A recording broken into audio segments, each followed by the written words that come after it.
Hello, my brother and sister of the nations. I welcome you all my Abuana YouTube channel. And today we are continue to discuss the modern Indian history, the topic of Governor General of British East India Company और हम governor general of Bengal को हमने continuation discuss कर रहा है। और आज का जो लेक्चर्स है लेक्चर नंबर 47। और हमने प्रीवियस लेक्चर में बहुत सारा गवर्नर जनरल ऑफ बंगाल को हमने डिस्कस किया। And today we are going to focus the two governor general of Bengal. हम आज दो गवर्नर जनरल ऑफ बंगाल को हम कवर करेगा। The one is Lord Amherst and second is Lord William Bentinck. तो दोनों को हम लोग डिस्कस करते हैं और क्या क्या दोनों का रोल हुआ करता है और दोनों क्या क्या रिफॉर्मेशंस लाता है, हम उसको आज डिटेली डिस्कस करते हैं। और हम लोग सबसे पहले डिस्कस करते हैं लॉर्ड आमहेज को। ठीक है, लॉर्ड आमहेज जो है ये आपका 8th governor general of Bengal बनता है। और ये लॉर्ड आमहेज का जो टाइम पीरियड को जानना हम लोगों को ज़रूरी है। इसका टाइम पीरियड चलता है आपका 1823 टू 1828। और ये लॉर्ड आमहेज है, ये लॉर्ड आमहेज है, इनका टाइम में उतना during the time of Lord Amherst not much social reformations and administration reformation ज़्यादा नहीं होता है। लेकिन उनका समय में थोड़ा बहुत एक दो बार और ट्रीटी होता है, उसको हमको जानना ज़रूरी है। तो सबसे पहले तो उनका जो एक उनका द्वारा फर्स्ट एंग्लो बुर्मीज वार किया गया है। और फर्स्ट एंग्लो बुर्मीज वार होने का बाद उसमें एक ट्रीटी इम्पोर्टेंट ट्रीटी होता है, treaty of Yandabo. The treaty of Yandabo was sign in the 1826। आपको जानकारी होना है किनका समय में किस गवर्नर ऑफ बंगाल का समय में ये ट्रीटी साइन होता है, आपको जानकारी होना है। क्वेश्चंस डायरेक्टली पूछे जाते हैं और काफ़ी क्वेश्चन उसका जो रिलेटेड में पूछ भी चुका है। और सेकेंडली उनका जो एक जो कैप्चर करता है द भारतपुर को कैप्चर करता है 1826। तो इतना पॉइंट आप लॉर्ड आमेज का बारे में याद रहने से दिस मच वो इतना तक हो जाएगा। और हम लोग आज का जो सबसे importance governor general of Bengal को हम लोग पढ़ने के लिए कोशिश करते हैं। और 9 गवर्नर जनरल ऑफ बंगाल है, उसका नाम है Lord William Bentinck. Lord William Bentinck, उनका टाइम को हम लोग अगर देखने के लिए कोशिश करते हैं, उसका टाइम चलता है 1828 टू 1835 तक उसका टेन्योर रहता है। और ये जो है Lord William Bentinck, he is the very multi talented peoples and he is the very multi-talented persons and he was a lot of reform and lot of change the administrations of British East India Company in India। तो उनका द्वारा काफ़ी बहुत सारा social reform करते हैं, administrations, educations, financial reform करते हैं। और ये क्या क्या रिफॉर्म करते हैं हम लोग उसको डिटेली आज हम लोग जानने के लिए कोशिश करते हैं। ठीक है, तो उसका अगर हम थोड़ा बहुत जो बेसिक उसका जो इन्फॉर्मेशन अगर लेता है, तो ये जो लॉर्ड विलियम बेंटिक जो है ये पहले द गवर्नर ऑफ मद्रास भी रह चुका है। ये गवर्नर ऑफ मद्रास में भी इनको पहले अपॉइंटमेंट किया गया था, अपॉइंटेड किया गया था as a governor of Madras. और जब उनका समय में जो वेलोर म्यूटिनी भी होता है और उनमें इनका जो काफ़ी उनका जो काफ़ी वहाँ में कंट्रीब्यूशंस होता है, उसका बाद उनको ब्रिटिश में उसको फिर से रिकॉल किया गया है। He the British parliaments are call back to Lord William Bentinck. और ब्रिटिश पार्लियामेंट में भी कहते हैं कि ये जो है द मेंबर ऑफ एमपी में भी ये रह चुका है वहाँ में भी। उसका बाद finally the eventually the governor general of Bengal उनको भेजा जाता है 1828 और उसका टाइम पीरियड चलता है 1835 तक। और इनका समय में ही आपका गवर्नर जनरल ऑफ बंगाल को गवर्नर जनरल ऑफ इंडिया में भी ट्रांसफ़र किया गया है, चेंज किया गया है। तो हम लोग कहते हैं इसको William Bentinck became the last governor general of Bengal and he was the first governor general of India. तो आप उसको याद करना है the during the time of lord William Bentinck जो आपका गवर्नर जनरल ऑफ बंगाल का पोस्ट को गवर्नर जनरल ऑफ इंडिया में ट्रांसफ़र किया गया है। क्योंकि इनका समय में द मोस्ट ऑफ इंडिया का जो स्टेट है, the most of India state under the control of British east India company. और उसी का कारण से इसका पोस्ट को उसका पोस्ट को प्रमोशन कर देता है गवर्नर जनरल ऑफ इंडिया। तो आपको याद रखना है, इसका नाम से बहुत सारा क्वेश्चन जो आते रहता है एग्जाम में, कॉम्पिटिटिव एग्जाम में, और बहुत बार पूछा भी जाता है कि who was the first governor general of India और who was the last governor general of Bengal. ये क्वेश्चंस बार बार पूछे जाते हैं और उसका जो टाइम पीरियड को लेके भी डायरेक्टली क्वेश्चन पूछा जाता है, because he was very important and multi talented person. उसका कारण से उसका ऊपर बहुत क्वेश्चंस आता है, ठीक है, उसको आपको याद रहना है। तो हम लोग देखते हैं कि उनका जो एडमिनिस्ट्रेशन रिफॉर्म क्या क्या करता है, सोशल रिफॉर्म क्या होता है, एडमिनिस्ट्रेटिव, एजुकेशन, उन्होंने फाइनेंशियल रिफॉर्म भी करता है, जुडिशियल रिफॉर्म भी करता है। तो उनका हर एक रिफॉर्म को हम लोग जानने के लिए कोशिश करते हैं वन बाय वन, ठीक है। तो सबसे पहले हम लोग उसको देखते हैं उसका सोशल रिफॉर्म क्या क्या सोशल रिफॉर्म करता है, ठीक है। सोशल रिफॉर्म में सबसे पहले इम्पोर्टेंस जो उनका द्वारा सोशल रिफॉर्म किया गया है, the abolish the sati systems and cruel right। तो इनका द्वारा से जो सती सिस्टम्स है, जो सती प्रैक्टिस सिस्टम हुआ करता था इंडिया में उसी समय में, जो सती प्रैक्टिस जो है सती सिस्टम हुआ करता था इंडिया का, जो एक ये जो प्रैक्टिस हुआ करता था इंडिया का, एक रूल हुआ करता था कि अगर कोई भी हस्बैंड वाइफ जो एक फैमिली बन जाता है और फैमिली में अगर आपका हस्बैंड मर जाता है, उसका पति मर जाता है, तो आपका जो वाइफ को भी उसका साथ में हस्बैंड को जला दिया जाता है। वो ये इंडिया का जो कल्चर होता है, वो हस्बैंड आदमी को जला दिया जाता है after death of the person, उसको आग से जला दिया जाता है। और ये साथी प्रैक्टिस का मतलब ऐसा होता है, जब जो हस्बैंड मर जाता है उनको आपको आग में जब जला दिया जाता है, जला रहा होता है, साथ ही साथ में उसका वाइफ को भी लेके हस्बैंड का साथ ही साथ में जला दिया जाता है। उसको सती सिस्टम कहते हैं, सती सती प्रैक्टिस कहते हैं हम लोग। तो उस समय में ये सिस्टम्स को हम लोग इंडिया में काफ़ी पॉपुलर चला जाता था। और ये सती सिस्टम्स का एक्चुअली ओरिजिन्स हम लोग उनका जो एविडेंस मिलता है आपका गुप्ता एज में। गुप्ता एज में बहुत सारा हम लोग यहाँ पे एविडेंस मिल जाता है। और गुप्ता एज में भी अगर हम लोग बात करता है तो ब्राह्मीन लोग आपको उस सती सिस्टम को यूज़ करता था, प्रैक्टिस करता था, और लेटर ऑन उसको हर एक section of society was use. तो उसका जो यूज़ जो अभी तक जो चल के आ रहा था, तो उसको आपका ये जो है विलियम बेंटिक का द्वारा एबोलिश किया जाता है, उसका द्वारा एबोलिश करता है। और बाकी जितना भी जो प्रीवियस जितना भी आपका गवर्नर जनरल ऑफ बंगाल आया है, उन्होंने कोई किसी ने भी टच नहीं किया है। और ये विलियम बेंटिक का कारण ये सटी सिस्टम को एबोलिश करता है। इनका मानना है this is the very inhuman practice, और ये बारबेरिक प्रैक्टिस है उनका जो मानना है। उनका कारण से उनको कहीं ना कहीं उनका द्वारा से कहीं ना कहीं सटी को प्रोहिबिटेड करता है। और कहते हैं कि ये जो सटी सिस्टम्स को एबोलिश करने के लिए, प्रोहिबिटेड करने के लिए, आपका ये राजा राम मोहन रॉय है। Raja Ram Mohan Roy he is the Indian reformer. तो ये इसका बहुत बड़ा कंट्रीब्यूशंस होता है, क्योंकि कहते हैं कि ये सटी सिस्टम को जब राजा राम मोहन रॉय भी इसी समय में ये भी बहुत सारा सोशल रिफॉर्मेशंस करता है। और इनका मानना है कि ये सटी सिस्टम जो काफ़ी इनह्यूमन प्रैक्टिस है, उनको जैसे भी करके हमको हटाना है। इन्हीं का कारण से आपका जो राजा राम मोहन रॉय जो आपका ये विलियम बेंटिक को काफ़ी अप्रोच करता है, रिक्वेस्ट करता है कि सर जी आप ये सारी सिस्टम्स को आप इलीगल डिक्लेयर कर दीजिएगा, हम आपको साथ देगा। तो ऐसा जो राजा राम मोहन भी इनको सटी सिस्टम को हटाने के लिए काफ़ी इनका भी कंट्रीब्यूशंस था, क्योंकि कहते हैं कि राजा राम मोहन रॉय भी उसी समय में इनका समय में उनका एक सिस्टर इन लॉ, उनका एक सिस्टर इन लॉ हुआ करता था, उनका एक भाभी हुआ करता था। तो उनको भी साथी प्रैक्टिस का द्वारा उनको भी जला दिया गया था। तो उनको देख के उनको काफ़ी पर्सनली ख़राब लगता है। तो उसका कारण से ये साथी सिस्टम को हटाने के लिए इनका भी बहुत सारा सोच था।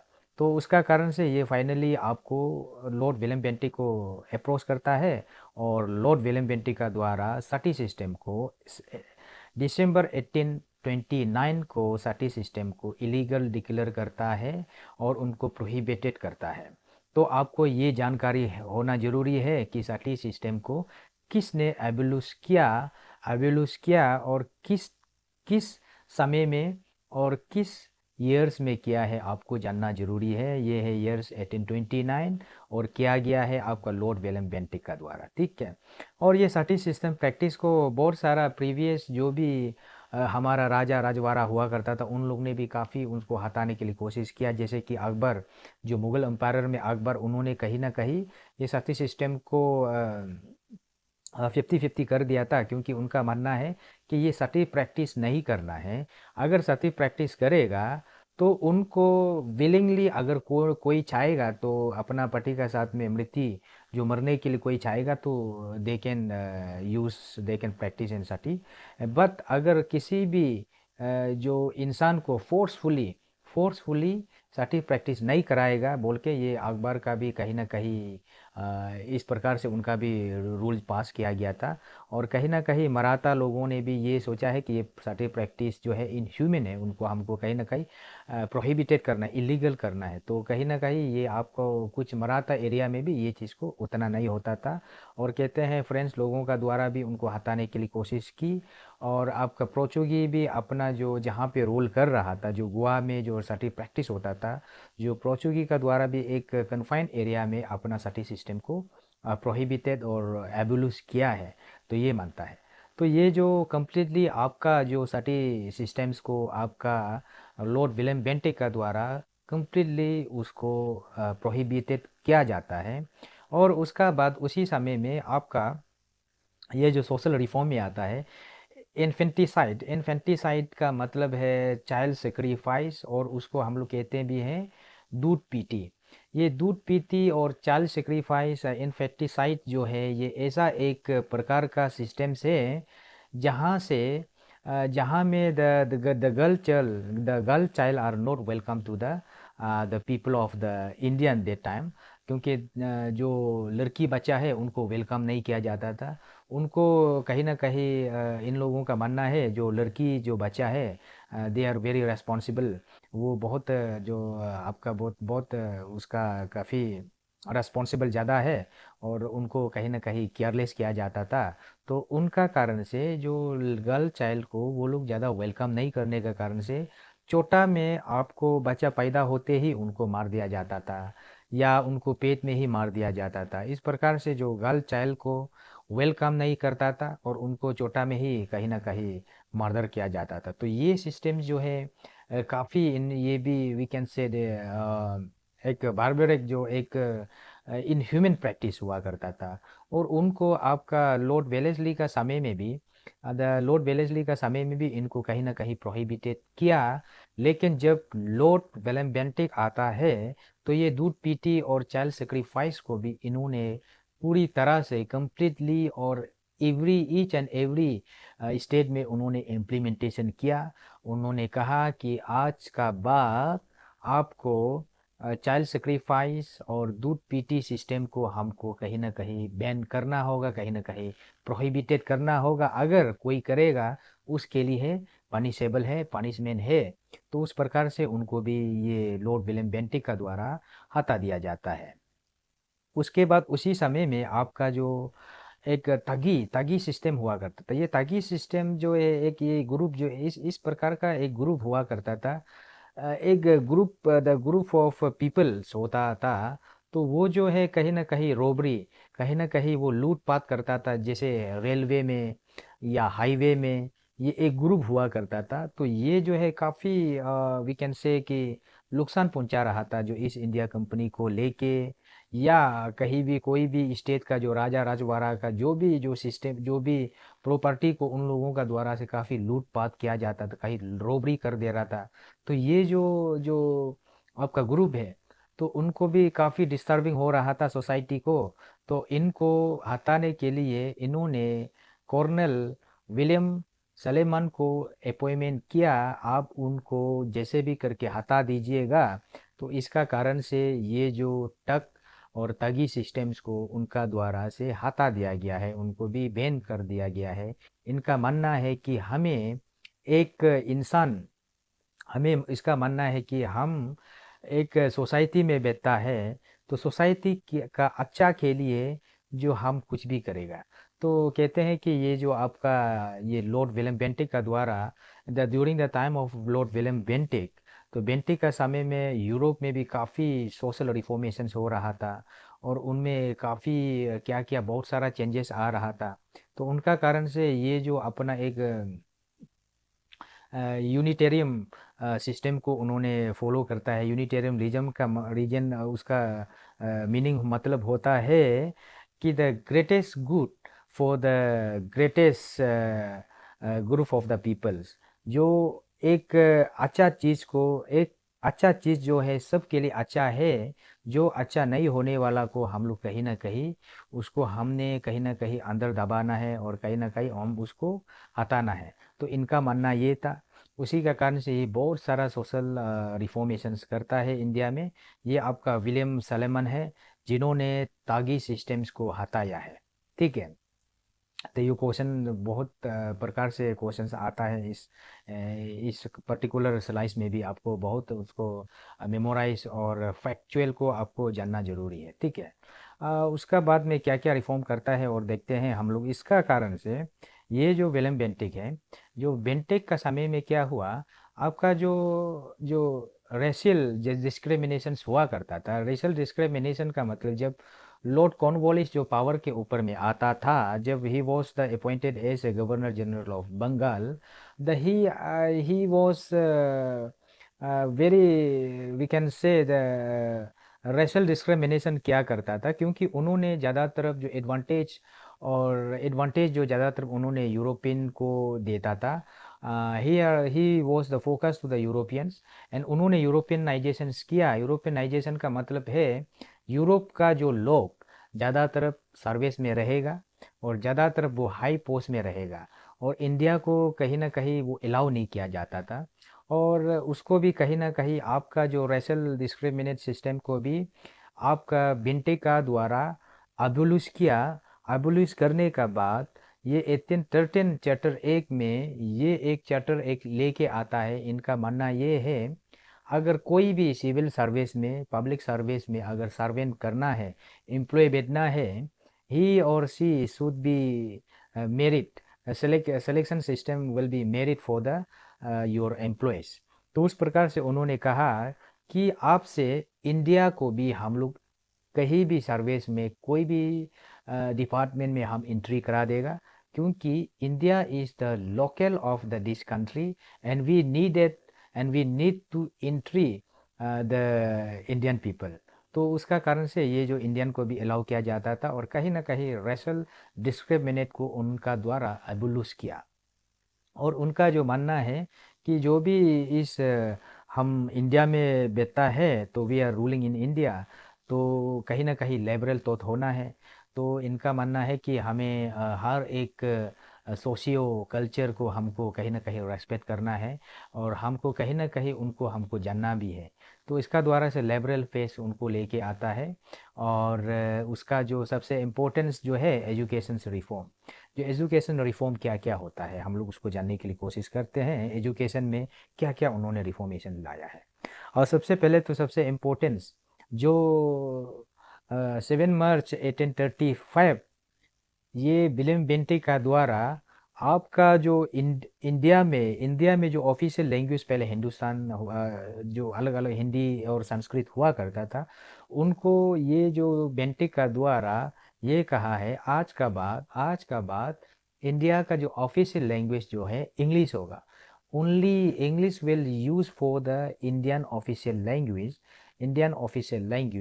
उसका द्वारा से ये जो 1835 को इंग्लिश को as a official language of this country उन्होंने एडोप्टेड किया, उन्होंने बना दिया। उनका मानना ये है, और उन्होंने इंग्लिशाइजेशन को उन्होंने पेट्रोनाइज किया, उन्होंने इनकरेज दिया कि आज का बाद इंडिया लोग भी इंग्लिश बोलना, इंग्लिश जानना काफ़ी इम्पोर्टेंस है। अगर इंडिया लोगों को हम इंग्लिश सिखाएगा, कहीं ना कहीं वो मेरा बात को मान के जाएगा और मेरा सिस्टम को फॉलो करके जाएगा। उसका कारण से ये इंडियन लोगों को, इंडियन नाइजेशन को ये इंग्लिश नाइजेशन बना देता है, ठीक है। और उसका समय में ही आपका बहुत इम्पोर्टेंस जो कॉलेज, पहले हिंदू कॉलेज, संस्कृत कॉलेज, तो जो प्रीवियस जितना भी जो गवर्नर आया है, गवर्नर जनरल आया है, वो लोगों का द्वारा से भी इस्ताब्लिश होता है। बट इनका समय में मेडिकल कॉलेज का इस्ताब्लिश किया। मेडिकल कॉलेज कहाँ में इस्ताब्लिश किया? कलकत्ता में इस्ताब्लिश किया। और उनका समय में ये जो मेडिकल कॉलेज का काफ़ी पॉपुलर करता है। और आने वाला जो गवर्नर जनरल है वो भी बहुत सारा लोग आपका मेडिकल कॉलेज का इस्टाब्लिश करता है। ही is the first person who was created and establish the medical college. उसको आपको जानकारी रखना है, ये बहुत इम्पोर्टेंस उनका एजुकेशन रिफॉर्म है। और उनको कहते हैं कि उन्होंने फाइनेंशियल रिफॉर्म भी किया है।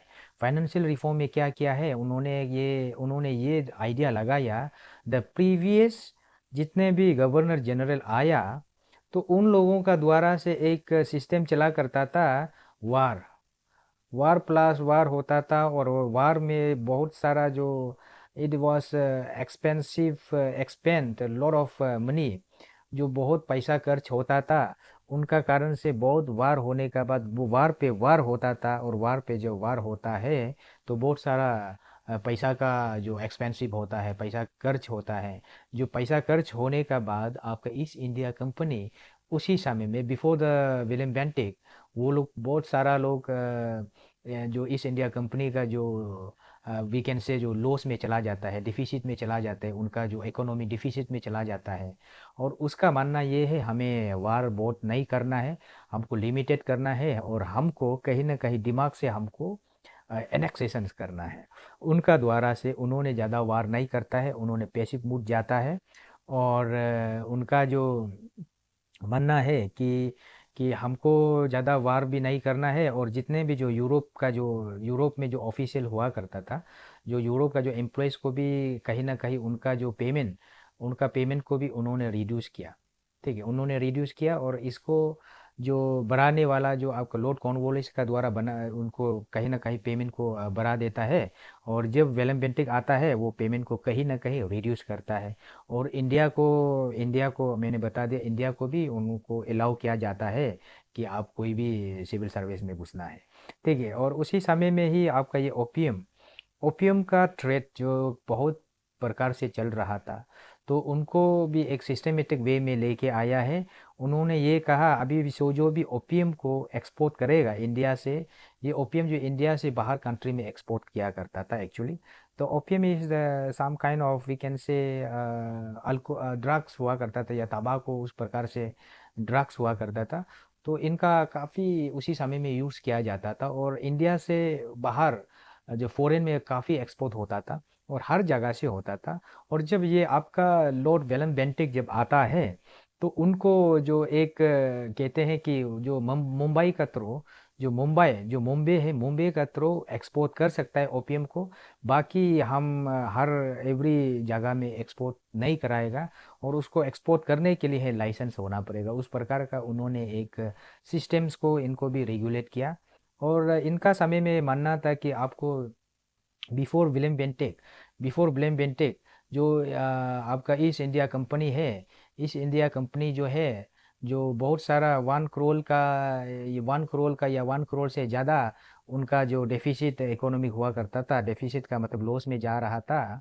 तो इसका समय में सरप्लस कर देता है, 2 करोड़, 2 करोड़ का सरप्लस करा देता है। यानी कि 2 करोड़ का प्रॉफिट ईस्ट इंडिया कंपनी को दे रहा था, because of his good policy. And he was use his mind, and he was very multi talented.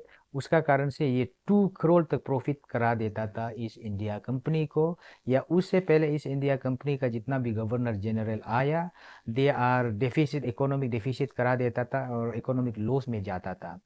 तो उसको हम लोग इसका जो फाइनेंशियल रिफॉर्म को भी हमको याद रहना जरूरी है। और इन्होंने जुडिशियल रिफॉर्म भी किया। और जुडिशियल रिफॉर्म में क्या क्या इम्पोर्टेंट रिफॉर्म किया है हम लोग उसको देखते हैं। इन्होंने ये कहा कि आपका जो विलियम जो जो आपका जो लॉर्ड कॉर्नवालिस का द्वारा से आपका द कोड ऑफ अपील बनाया है, कोड ऑफ अपील बनाया है और पुलिस रिफॉर्म बनाया है, उनको कहीं ना कहीं अब्यूज करता है, अब्यूज करता है। अब्यूज करने का उनका मानना ये है, ये जो कोड ऑफ अपील सिस्टम है, it was very delay, it was a delay procedure, उसको हम हटा देता है। तो हटाने का बाद उनको कहीं ना कहीं जो जुडिशियल रिफॉर्म में भी इंडिया को अलाउ नहीं किया जाता था, और इनका कारण से आपको इंडिया को लोअर जांच में क्वालिफाई भी करा दिया जाता है। The Indian people are allowed to lower जांच, उसको हम लोग मनशिप पोजीशन कहते हैं। तो इंडिया को भी लोअर जांच में अलाउ किया जाता है। और इनको हम लोग कहते हैं, एक इंग्लिश वर्ड है मेनोवलेन। मेनोवोलेन का मतलब है इनका जो एक एक वी कैन से वो उसका जो transparency, accountability for the Indian people, उनका लोग का मानना है। लेकिन इनका जो जो जो way of idea was using, वो है थोड़ा बहुत दिमाग से खेल के कहीं ना कहीं इंडिया को अपना कंट्रोल में लाने का और उसको अपना बनाने का, और इंडिया टू इंडिया लोगों को एक कन्फ्लिक्ट का सिचुएशन क्रिएट करने का भी ये काम करता है। ठीक है। और इसका जो जो प्रिंसी स्टेट का साथ में भी ये अच्छा रिलेशंस हुआ करता था, और उनको भी एक डिप्लोमेटिक रिलेशंस हुआ करता था। जैसे राजा रणजीत सिंह का साथ में उन्होंने क्या परस्पेक्चुअल परस्पेक्चुअल जो ट्रीटी भी होता है, परस्पेक्चुअल ट्रीटी का मतलब है लॉन्ग लास्टिंग ट्रीटी, हम कभी नहीं छोड़ेगा, आप मेरा साथ हमेशा दीजिएगा, मैं भी आपका साथ हमेशा दूंगा। तो उस प्रकार का उन्होंने परस्पेक्चुअल ट्रीटी भी राजा रणजीत सिंह का साथ करता है, क्योंकि उनको मालूम था उसी समय में रशिया और नॉर्थ अमेरिकन, साउथ अमेरिकन, उसके बाद फ्रांस से जो फॉरेन अटैक होने वाला था, उसका कारण से ये इंडियन लोगों का साथ में काफ़ी अच्छा रिलेशंस रखते हैं। और उसका रिलेशंस जो diplomatic way of the diplomatic relations है, वो एक प्रकार का वो अपना सेल्फ बेनिफिट हो रहा है, लेकिन लोग मालूम नहीं हो रहा है। उस प्रकार से उनका जो पॉलिसी चलता था। और उनका समय में ही this is the last point, उसका समय में ही जो चार्टर एक्ट ऑफ 1833, या चार्टर एक्ट ऑफ 1833 में है, हम लोग उसको अभी डिस्कस नहीं करेगा, उसको आने वाला लेक्चर्स में हम लोग डिस्कस करेगा कि एग्जैक्टली जो चार्टर एक्ट ऑफ 1833 में क्या क्या रेगुलेट किया गया है, क्या क्या उसमें चेंज किया गया है, हम लोग उसको डिटेली नेक्स्ट लेक्चर में हम लोग डिस्कस करेगा। और उसमें एक जो इम्पोर्टेंस जो चेंज किया गया है, मैंने ऑलरेडी बता दिया। गवर्नर जनरल ऑफ बंगाल, जो गवर्नर जनरल ऑफ बंगाल को उसको प्रमोट करके गवर्नर जनरल ऑफ इंडिया कर दिया है। और ये जो फर्स्ट पर्सन है, जो first governor general of India है, और last governor general of Bengal बन जाता है। तो इस प्रकार से इनका रूल होता है, और इस तरीका से उन्होंने पूरा सिस्टम को चेंज करता है। और उनका जो लेगेसी, जो the legacy of lord William Bentinck will be use will be use the Indian people, and the coming governor general of India will be use. और उसको आज तक उनका जो नाम को हम लोग जनाया जाता है ऐसे benevolence and diplomatic policy and multi talented नाम हम लोग उनको आज तक जनाया जाता है। तो इनका जो जो भी इम्पोर्टेंट रिफॉर्मेशन है, अब उसको जानना जरूरी है। मैंने काफ़ी डिटेल में डिस्कस किया, और उनका द्वारा से जो रेगुलेटिंग जो चार्टर एक्ट ऑफ 1833 को हमने नेक्स्ट लेक्चर में डिस्कस करेगा। तो ये भी उनका कहीं ना कहीं उनका ही पॉलिसी बनाया हुआ वाला है। ठीक है, तो आज के लिए हम लोग यहाँ तक कंक्लूड करते हैं हमारा क्लास को। और अगर आपको मेरा क्लास और मेरा लेक्चर फॉलो कर रहा है, I request for the do support and do subscribe my YouTube channel and click the bell icon so that you can get notification when I upload new videos। मैं चाहूँगा कि आप मुझे सपोर्ट करो, और मेरा सपोर्ट करने का जो डायरेक्टली सपोर्ट करने का जो रीज़न है, आप मेरा YouTube चैनल को सब्सक्राइब कीजिएगा, एंड आप मेरा चैनल में जुड़ जाइएगा। और कोई भी डाउट या कोई भी क्वेश्चन है, आप अगर डाउट और क्वेश्चन है, तो आप मुझे कमेंट करके बता दीजिएगा कि आपका क्या क्या डाउट है, उसको भी हम रीड आउट करके आपको रिप्लाई करने के लिए कोशिश करेगा। सो आज के लिए हम लोग इतना तक रख देते हैं लेक्चर को। और thank you so much, and study well.